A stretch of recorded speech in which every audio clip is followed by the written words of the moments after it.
अस्सलाम वालेकुम दोस्तों। पाकिस्तान वाइट बॉल के कोच जो है माइकल हेजन ने बाबर आजम के सामने दो बड़ी शर्तें रख दी है T20 में बाबर आजम की वापसी से लेके। और दो शर्तें क्या है इस वीडियो में आप लोगों को हम बताएंगे। उस दो शर्तों में पहली शर्त तो ये है कि क्या कहते हैं, बाबर आजम को कहा गया है कि अपना स्ट्राइक रेट जो है वो 150 से ऊपर करें। अगर T20 में वापस आना है तो 150 से ज़्यादा का या 150 तक का करना पड़ेगा। और बाबर आजम को आपको पता है अभी जो परसों जो प्लेइंग 11 अनाउंस हुई है उसमें भी नहीं है, T20 भी बाहर हो चुके हैं। तो इसलिए बाबर आजम को ये कहा गया है माइकल हेजन की जानिब से, जो Pakistan white ball cricket coach है, हेड कोच है, उन्होंने ये कहा है कि अपना स्ट्राइक रेट बाबर आजम को कहा गया है कि 150 का कम से कम करें तो आपकी वापसी हो सकती है T20 क्रिकेट में, क्योंकि आप स्लो खेलते हैं, आपका स्ट्राइक रेट कम है, इस वजह से आपको T20 में नहीं डाल रहे हैं। दूसरा, माइकल हसन ने ये शर्त रखी है बाबर आजम के सामने कि अगर आपको T20 वापसी करनी है तो आपको विकेट कीपिंग करनी होगी। अगर आप विकेट कीपिंग कर सकते हैं तो पाकिस्तान T20 में आ सकते हो आप। इसमें से तमाम सारे सवाल खड़े हो गए कि भाई बाबर आजम ने तो कभी किसी क्लब की क्रिकेट में भी विकेट कीपिंग नहीं की है।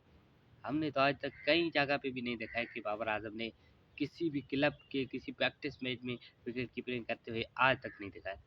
वो बंदा अब कैसे विकेट कीपिंग करेगा, जबकि उसकी एज भी 31 ईयर्स हो गई है, 31 साल के बाबर आजम हो चुके हैं। अब वो विकेट कीपिंग कैसे बन सकते हैं?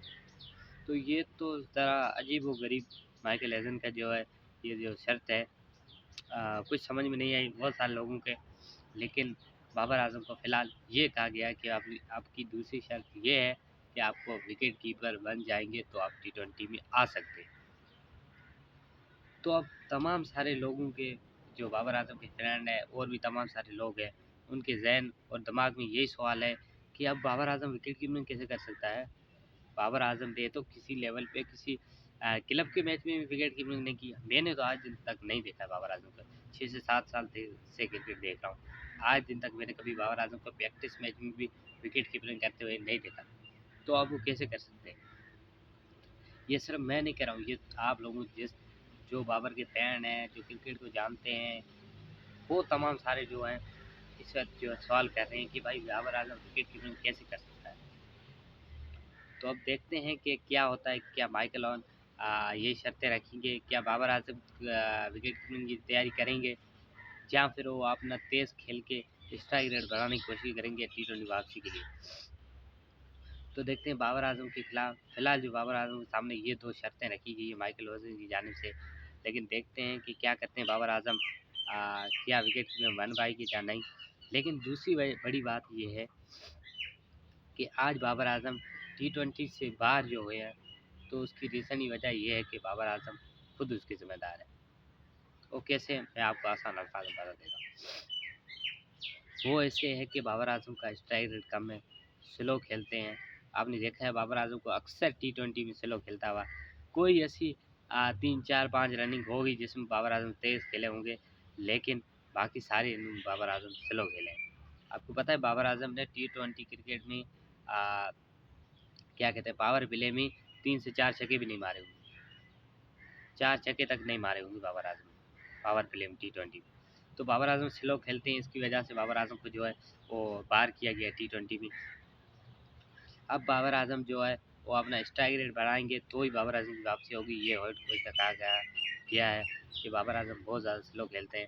आज बाबर आजम खुद ये सोच रहे होंगे, शायद बाबर आजम को खुद को पता होगा कि मेरे स्लो खेलने की वजह से आज मैं टीम से आउट हूँ, और मोहम्मद रिजवान को भी पता होगा।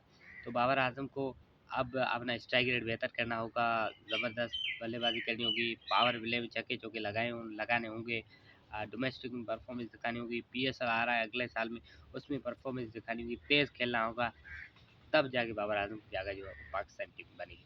क्योंकि अब पीछे लड़के बहुत ज़्यादा आ गए हैं, तो बाबर आजम की जगह ऑलमोस्ट बनती नहीं है इस वक्त, क्योंकि बहुत सारे लड़के नए नए आ गए हैं। हसन नवाज हो गया, साइम अयूब हो गया, इस तरह के बहुत बहुत लड़के हैं, उनको मौका मिल रहा है क्योंकि वो तेज़ खेल रहे हैं। अभी जैसे कि पीछे अभी जो पिछला PSL गुजरा है इसमें था मोहम्मद नईम था, वो भी तेज़ खेला है। तो इस तरह के खिलाड़ी जो है, प्लेयर्स जो वो निकल के आ रहे हैं पाकिस्तान में। तो बाबर आजम की ऑलमोस्ट फिलहाल बाबर आजम और मोहम्मद रिजवान की जगह बनती ही नहीं है T20 में।